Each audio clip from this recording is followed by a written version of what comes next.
B2B avec Business de Net Plus. Téléphonie fixe, mobile et Internet pour les professionnels. La proximité d'un réseau local. business.netplus.ch. La vraie vie, c'est oser entreprendre. B2B avec Groupe Mutuel.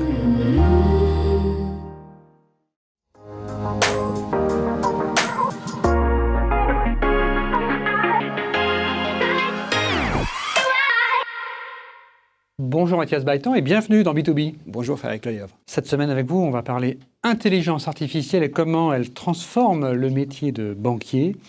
Effectivement capable en quelques minutes de proposer des stratégies d'investissement fouillées et pratiquement sans frais, d'émettre aussi des recommandations d'achat ou de vente de titres.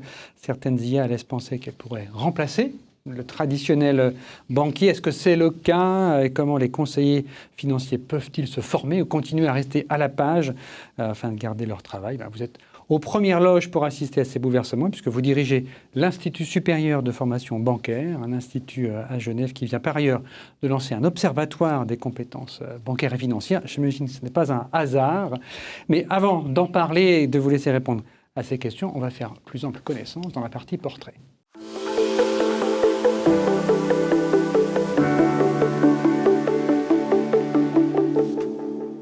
Mathias Bailletan, comment vous êtes-vous retrouvé dans la banque et la finance? Alors vous êtes certes docteur en économie, mais votre thèse, si j'ai bien lu, traitait plutôt des changements d'organisation au sein des entreprises, pas forcément des établissements bancaires. Qu'est-ce qui vous a fait venir à la finance? Alors un peu le hasard, c'est-à-dire que j'ai commencé jeune à 23 ans dans le domaine de la banque en étant informaticien de gestion. J'ai commencé comme stagiaire, d'abord dans le domaine de l'informatique. Puis très vite, je suis allé sur des projets d'organisation, d'optimisation de process. Et puis de fil en aiguille, je me suis intéressé à comment est-ce qu'on accompagne des changements dans le domaine de la banque. Qu'est-ce qui vous a conduit alors à faire une thèse en économie? J'ai été amené à un certain moment à conduire un projet d'outsourcing et je me suis intéressé finalement au-delà du changement des processus, de l'impact que ça pouvait avoir sur les individus. Et donc c'est là que j'ai appréhendé la thématique de la résilience organisationnelle. Et puis j'ai souhaité m'intéresser plus en détail à ce sujet-là. Puis c'est comme ça que je me suis lancé dans une thèse. Et votre thèse, vous l'avez finie en 2014, c'est juste J'ai terminé en 2013 ou 2014, exact. Ouais. Ça veut dire que vous étiez déjà en emploi? Exact. Alors, j'ai fait beaucoup de formations en emploi. Ça rejoint un petit peu le domaine dans lequel je suis aujourd'hui. C'est-à-dire que... La formation continue. Je suis dans la formation continue. Et puis moi-même, je suis particulièrement intéressé et convaincu de l'intérêt de la formation continue. Et donc, c'est pour ça qu'aujourd'hui, j'en suis un peu l'ambassadeur. C'est quand même un travail qui est lourd. Généralement, on met 3-4 ans à faire une thèse à plein temps. Quand on a un travail sur le côté, ça veut dire que vous avez sacrifié vos soirées, vos week-ends pendant pas mal de temps? Oui, c'est effectivement, vous pourrez demander à ma femme, c'est quelque chose qui prend beaucoup de temps le week-end, énormément le soir. Et c'est un travail qui est très solitaire. Donc on se retrouve seul à faire de la recherche. Il faut d'abord comprendre de quoi dont on parle. C'est beaucoup de recherche documentaire. Puis ensuite, c'est de l'analyse des données, c'est de la discussion avec la direction des programmes, enfin la direction de thèse. Mais on est assez seul, effectivement. Et ça vous plaît d'être seul, de réfléchir comme ça pendant longtemps à un sujet en particulier? Oui, je pense que d'une manière générale, je suis assez cognitif comme personne. Et puis donc, j'aime bien me retrouver devant un livre, devant des données, puis être amené à devoir réfléchir aux choses, effectivement. Et vous avez aussi été enseignant à la Haute École de Gestion pendant pas mal d'années? Exact. J'ai été chargé de cours HES auprès de la Haute École de Gestion pendant 10 ans. J'enseignais le management aux étudiants de bachelor en première année.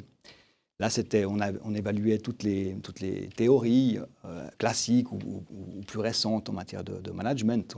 On les discute parce que dans les théories du management, il y a toujours des choses qui sont intéressantes, mais qu'il faut savoir un peu tordre, un peu articuler à la réalité du terrain. Ouais. Est-ce qu'à un moment, vous avez eu la tentation, vous avez peut-être eu une opportunité que vous n'avez pas voulu saisir de devenir complètement universitaire et complètement dans le monde académique et de quitter le monde de la banque dans lequel vous aviez déjà un pied? J'ai jamais pensé à ça. Je pense que je suis quelqu'un de très pragmatique. J'aime conduire l'action, j'aime être au cœur de l'action, des changements. Et puis, de ce côté-là, à la fois de terrain et à la fois de réflexion sur ce qu'on est en train de faire, c'est toujours ce qui m'a plu. Donc cognitif, mais pas que ça, c'est ça? Et cognitif et pragmatique, on va dire, effectivement. Il faut pouvoir réfléchir à quelque chose pouvoir en faire ensuite quelque chose d'utile et de concret.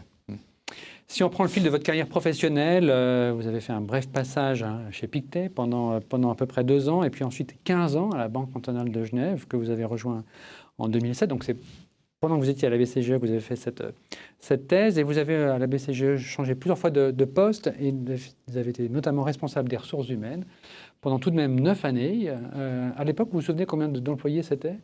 Alors, je n'étais pas responsable des ressources humaines, j'étais responsable aux ressources humaines. C'est subtil, il faut faire attention. Ouais. Donc, dans les banques, il y a des DRH. Je n'étais pas directeur des ressources humaines, j'étais responsable d'un pôle au niveau des ressources humaines de tout ce qui était de fonction transversale, c'est-à-dire le recrutement, la gestion, d'une manière générale, de toutes les personnes qui ne sont pas dans des fonctions front. Donc, ça concerne l'informatique, la gestion des risques, la comptabilité, les états-majors, par exemple. Ouais. Voilà. C'était combien de personnes ? C'était une population de 250 personnes environ. Donc, beaucoup de monde à gérer. Qu'est-ce qui vous plaisait dans cette gestion de grande équipe comme ça ? Dans la gestion, alors c'est pas de la gestion d'équipe. Quand vous êtes dans les ressources humaines, vous êtes dans du management transversal, c'est-à-dire qu'il n'y a pas de management hiérarchique. Donc c'est plutôt un appui technique, c'est un appui qui est au service des directions, c'est un service qui est au service des managers. Et donc, on est là pour répondre à des problématiques particulières qui peuvent être liées à la gestion du changement, par exemple. C'est vrai que j'ai eu la chance, moi, dans les différentes fonctions que j'ai pu avoir au sein de la Banque cantonale, c'est qu'on m'a souvent proposé de prendre en charge différents projets. Et puis, c'est dans ces activités-là que je me développe aussi beaucoup. Est-ce que ça vous a, peut-être sans le savoir, préparé à aller ensuite à l'ISFB, là où vous êtes aujourd'hui ? Je crois fondamentalement qu'on est toujours à l'endroit qu'on doit être, c'est-à-dire qu'à un certain moment, on développe des compétences, et puis ces compétences-là, elles forgent ce qu'on devient. Donc, c'est vrai que j'ai aussi eu la chance d'avoir un poste de chef d'état-major de la direction générale à la BCGE. Ça, c'est un poste qui m'a beaucoup appris sur le fonctionnement d'une banque, sur la manière dont on prend des décisions dans le domaine bancaire, par exemple. J'ai aussi travaillé dans le domaine du back-office, où là, j'ai appris plus comment fonctionnent certains process. Et puis finalement auprès de la haute école de gestion. Donc c'est des thématiques que j'ai pu développer puis que je peux utiliser aujourd'hui dans le poste que j'ai effectivement. Je peux articuler tout ça et c'est particulièrement intéressant. Et ce poste aujourd'hui, on est venu vous chercher ou vous avez postulé quand ça s'est présenté ? Non, alors je me souviens très bien de ce moment-là. C'est moi qui ai vu un poste sur le site, enfin sur JobUp pour l'occurrence. Ouais. Et puis, j'ai vu ce poste, je me suis dit, mais c'est génial parce que sur ce poste-là, il y a toutes les conditions tout ce que vous utiles, savez faire. Tout ce que j'aime faire. Et puis, donc, j'ai postulé et puis j'ai été retenu. J'ai eu de la chance. Ouais. Vous évoquiez tout à l'heure le chef d'état-major à la BCGE, c'était du temps de Blaise Gotchin, c'est juste ? C'est ça, exact. Et sur votre profil LinkedIn, on voit que vous indiquez avoir un diplôme de l'armée. Du commandement de l'instruction, de la conduite et de la communication, c'est juste ? Absolument. Alors ça, c'était effectivement dans le cadre, tous les cadres supérieurs de la Banque cantonale, pendant les 15 dernières années, on est tous passés par formation continue à l'armée, à l'école centrale de Lucerne. Blaise Gotchin, le CEO, était lui-même, je crois, major. Hein, il a eu un grade assez élevé. Oui, je n'ai pas souvenir de son grade, mais effectivement, on était une bonne, je pense bien 80 à être passé par ces formations continues. Puis là, l'idée, c'était de se former à la gestion de crise pour être prêt, pour avoir un lexique commun, pour pouvoir avoir une méthodologie de gestion de crise en cas de besoin qui soit immédiatement applicable. Donc, c'est un bon entraînement. Et puis ça aussi, c'est vrai qu'aujourd'hui, ça m'est particulièrement utile dans la gestion de crise qui pourrait survenir. C'est très formateur. Un exemple de crise que vous avez dû gérer ? J'ai été chef d'état-major de crise pour la crise du Covid, typiquement pour la BCGE. On avait un chef de crise qui était le chef des opérations, puis moi j'étais le chef d'état-major.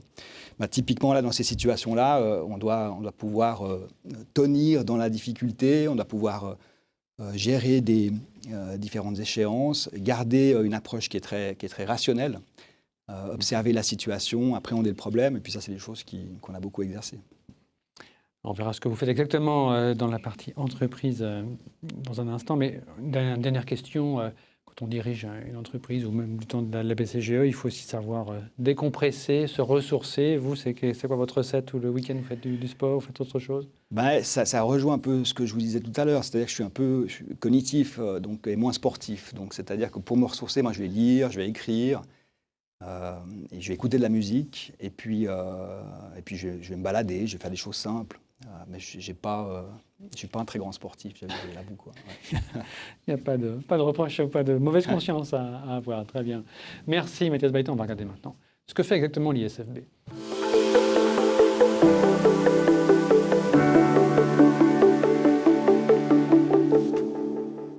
Posons d'abord le décor pour celles et ceux qui ne connaissent pas l'Institut supérieur de formation bancaire que vous dirigez depuis juste 4 ans. L'Institut a été créé à Genève en 1987 et son premier but, c'était vraiment de fournir la formation continue, principalement en Suisse romande, une mission qui s'est depuis élargie. On va y revenir. Qu'est-ce qu'on apprend à l'ISFB? Parmi de nombreuses formations, il y a la compliance, la gestion des risques, la planification patrimoniale, la finance durable ou encore la gestion des données. En quelques mots, c'est combien d'employés, combien d'élèves et puis combien de professeurs ou de formateurs qui travaillent avec vous? Alors, en quelques mots, donc on est, si vous voulez, on est une association professionnelle. On a aujourd'hui 56 établissements qui sont membres de l'ISFB. Et puis, pour faire tourner l'association, on est une équipe fixe avec des salariés donc fixes. Là, on est 14. Et puis, pour ensuite donner les cours et animer les différentes prestations, on a environ 150 intervenants, des chargés de cours, des vacataires, et qui sont payés à l'heure. Et donc, ces vacataires, le modèle, c'est qu'ils travaillent dans des banques pour l'essentiel. Ils travaillent dans des banques, puis ils viennent donner des cours sur leur thématique. Donc, on est sûr comme ça d'avoir des experts en matière. Nous-mêmes, on ne donne pas de cours dans l'équipe fixe. On est vraiment des organisateurs, des personnes qui mettons en relation. Et les élèves, combien de personnes viennent suivre une formation chaque année? Alors, l'année passée, on a eu 167 certifiés. Ça, c'est donc le nombre de certificats de spécialisation de branche qu'on remet au niveau de l'association professionnelle. Donc, les certificats qu'on remet, ils sont reconnus statutairement par les établissements membres. Ensuite, l'année passée, on a eu environ 300 personnes en recherche d'emploi. Donc, on fait des bilans de compétences pour les personnes qui sont en recherche d'emploi. C'est une nouvelle activité que vous avez faite. Ouais. Alors, c'est une activité qui existait déjà, on l'a simplement étendue, un peu élargie. Donc, on avait environ 300 personnes. Puis ensuite, on a des personnes qui viennent se former aussi chez nous pour passer des certifications qui sont reconnues par l'association SAQ, qui est connue dans le domaine de la gestion de fortune, en particulier pour les gestionnaires et les conseillers clientèle. Là, on a aussi environ 60 personnes environ qui ont obtenu leur certification chez nous l'année passée. Et 2025, c'était une année d'activité particulièrement importante ou normale, les 170 et quelques, par exemple, certifiés que vous avez mentionnés? Je dirais que le domaine de la formation continue, c'est un domaine qui est difficilement prévisible. Vous voulez dire que ça peut varier beaucoup d'une année à l'autre? C'est assez volatile. On peut pas bien planifier quelle sera la demande qui sera celle de l'année suivante. Donc c'est vrai que l'année passée, 2025, c'était une belle année. On a eu effectivement un niveau record de certifiés par rapport à il y a 4 ans en arrière. On était de l'ordre de 40 certifiés, on est passé donc à près de 170. Donc c'est clair que pour nous, ça c'est un indicateur qui est positif, très positif. Mais néanmoins, on ne peut pas anticiper l'avenir en fonction de ce chiffre. On ne peut pas inférer en disant, tiens, on est arrivé à 167, 160, 170, et puis l'année prochaine 180. On ne peut pas, malheureusement, dans ce genre d'hypothèse. Ouais. Vous l'avez dit, c'est une association à but non lucratif. Elle est aussi reconnue d'utilité publique. 56 établissements membres, vous l'avez aussi dit, et les plus grands noms de la place y sont. Votre modèle économique, quel est-il? Quelle est votre principale source de financement? Est-ce que c'est les cotisations des membres ou bien ce sont ceux qui viennent suivre une formation? Alors, on a le modèle économique de celui d'une association professionnelle à but non lucratif. C'est-à-dire qu'à la fin de l'année, l'idée, ce n'est pas de faire du profit, mais c'est de maximiser la compétence. Donc, la compétence collective, pour le bien de la collectivité, pour le marché du travail. Ça va être aussi pour soutenir la compétitivité des établissements qui sont membres de notre association professionnelle. Et puis derrière, le but, c'est aussi de contribuer à l'employabilité des salariés de la branche. Il faut aussi équilibrer les comptes. Il faut payer les salariés fin, et les vacataires. On doit pouvoir payer les charges variables, qui sont celles des vacataires, et puis surtout les charges fixes, où là, c'est toujours là la finesse de gestion, mais c'est payer les salaires de l'équipe fixe, payer le loyer, payer les frais marketing, ce genre de choses. Donc à la fin, on doit réussir à atteindre le point mort en réinvestissant dans la structure, parce que ça, c'est aussi un enjeu pour nous. Aujourd'hui, l'IA, dans le domaine de la formation continue, c'est une nouvelle technologie qui entre. On va en reparler, mais votre budget de 2025, par exemple, où il y avait cette année record de certifiés, c'était de quelle ordre de grandeur? Alors, je dirais que ce n'est pas tant le budget qu'il faut regarder, c'est vraiment l'impact qu'on a sur ce qu'on produit. Et puisque finalement, une association professionnelle, ce qui compte, c'est son utilité. On doit être là parce qu'on répond à une problématique. Si on ne répond plus à une problématique, si on n'est plus utile, on disparaît. Donc, ce n'est pas tant le budget qui va nous intéresser comme dans une SA. Ça va plutôt être l'impact qu'on a en arrière-plan. Mais ça a nécessité quand même de faire ces bilans de compétences, ces formations. Il faut engager quand même des moyens financiers. Ils sont couverts par quel type de ressources? Alors, je dirais on a à peu près 85% des revenus, c'est du chiffre d'affaires qu'on doit aller chercher. Donc, on est vraiment en autofinancement. Et puis derrière, effectivement, il y a des cotisations des établissements membres. Mais c'est l'essentiel de nos revenus. C'est du travail, il faut aller le chercher. Et c'est plusieurs millions? C'est plus d'1 million, ouais. C'est plusieurs millions? C'est plus d'1 million. Plus d'1 million. Sûr, ouais. Et l'équilibre financier est toujours là ou il y a des années plus difficiles? Il y a des années plus difficiles. C'est propre aussi au modèle d'affaires dans le domaine de la formation continue, que ce soit les associations professionnelles, mais que ce soit aussi les écoles privées, les hautes écoles. C'est pas un modèle d'affaires qui est extrêmement simple, encore une fois. Il faut tenir dans la durée, donc il faut avoir ces charges fixes qui sont planifiables et puis des revenus qui sont pas planifiés.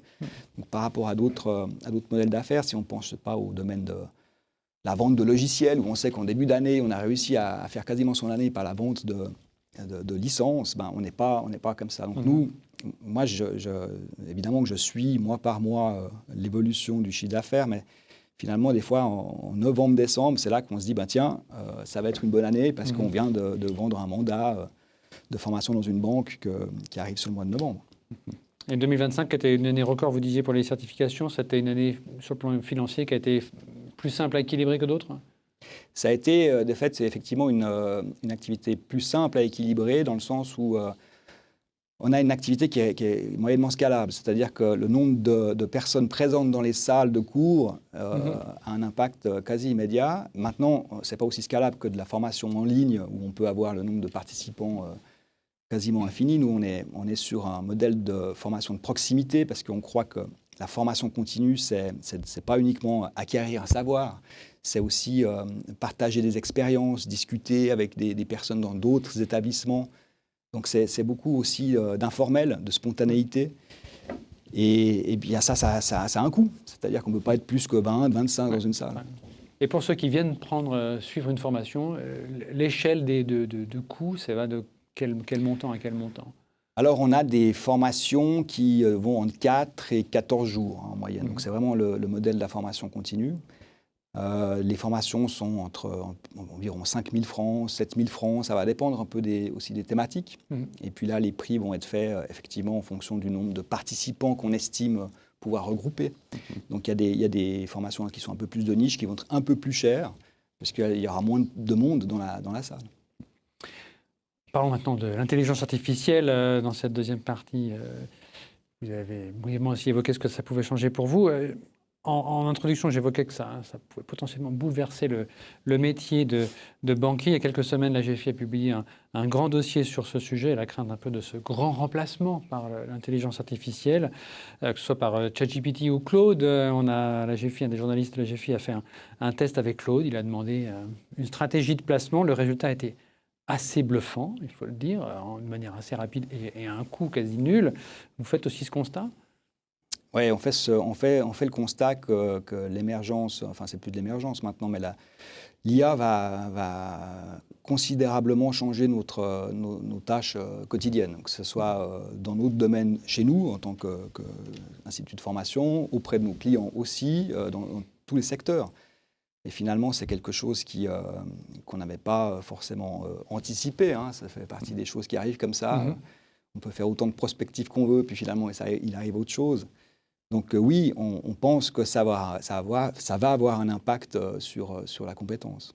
Et vous pensez que les gérants de fortune ont des raisons de s'inquiéter de à quoi vont-ils servir encore si les clients se mettent à dialoguer directement avec une IA, ou bien vous leur voyez un nouveau rôle? Alors, ce n'est pas à nous de dire s'ils doivent s'inquiéter ou pas. Nous, ce qu'on observe, c'est qu'effectivement, les tendances ou les études qui peuvent être faites par des grands cabinets, qu'on va aussi contribuer à réaliser avec l'Observatoire des compétences. C'est pour cette raison, effectivement, qu'on a créé un observatoire en novembre l'année passée. Donc, c'est tout nouveau. On vient de le lancer, opérationnaliser en février. Mais on va voir des compétences émerger, des compétences émerger, puis d'autres, des compétences qui seront automatisables. Maintenant, je dirais, il ne faut pas non plus surévaluer l'impact. Je pense qu'il faut qu'on se rappelle que l'intelligence artificielle, ce n'est pas de l'intelligence. C'est une suite d'algorithmes. C'est une suite d'algorithmes extrêmement performants, extrêmement productifs. Et donc, ça peut produire beaucoup, pour autant qu'on ait derrière des données qui soient correctes, qui soient d'actualité. Et puis donc, on a toute une problématique derrière qui va se poser. C'est sur quelle base est-ce qu'on génère toute cette nouveauté. Mais ça veut dire que vous ne redoutez pas une vague de suppression d'emplois dans les prochains semestres en raison de l'IA qui serait massivement implémentée par les banques de la place? Alors nous, on n'est pas sur la question économique. Notre rôle à nous, en tant qu'association professionnelle, c'est de se poser la question sur la notion de compétence. Donc les questions d'emploi, ça c'est les fêtières qui se posent ces questions-là. Nous, la question qu'on va se poser, c'est en quoi les compétences utiles sont développées chez les salariés du secteur. Donc, est-ce que ça va avoir un impact sur l'emploi? Ça, c'est pas notre débat à nous.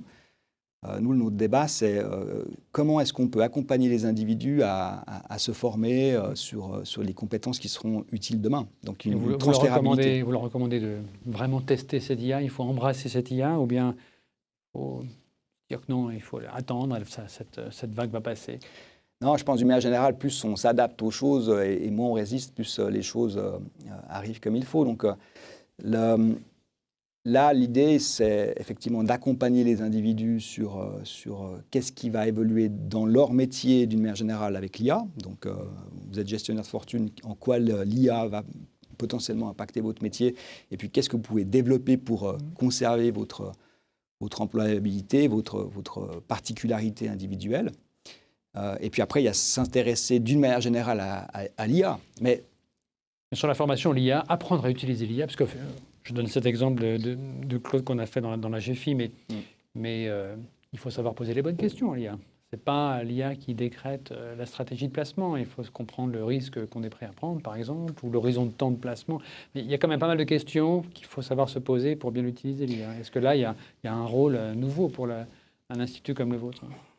C'est pas tant nouveau que ça, puisque finalement, quand on apprend quelque chose, si on parle avec le bon professeur ou le mauvais enseignant, finalement, on a aussi là des bonnes et des mauvaises réponses. Selon si on lit un excellent ouvrage ou un mauvais ouvrage, on va avoir aussi là des bonnes et des mauvaises réponses. Donc, on va simplement amener les individus à développer davantage leur pensée critique, à réfléchir à quelle est la source de leurs données, et puis finalement, ce genre de choses.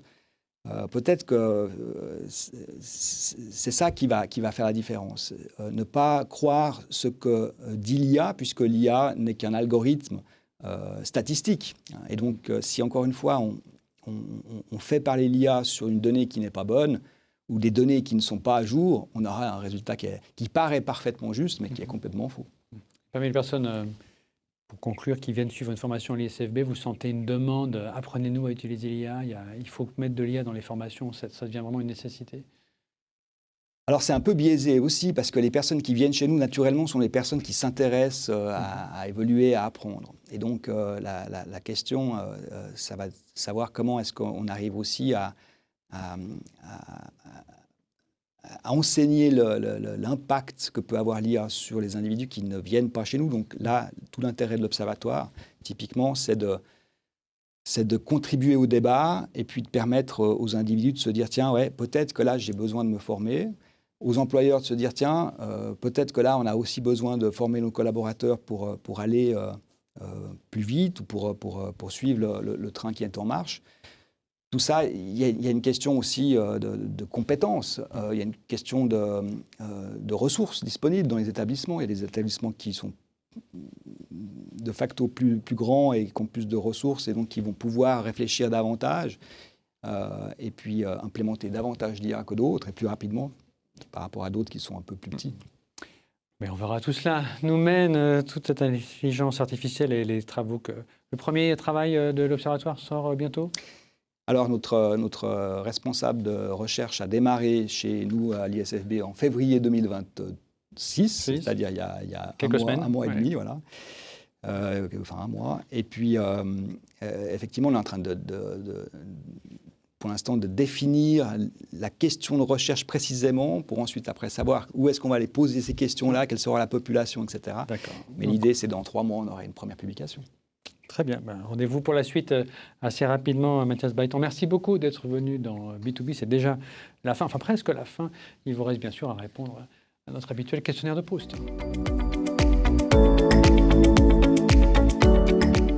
La loyauté.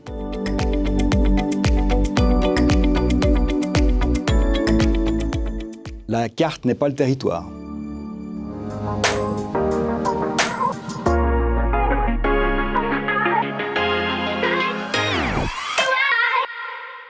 B2B avec Business de Net Plus. Téléphonie fixe, mobile et Internet pour les professionnels. La proximité d'un réseau local. business.netplus.ch.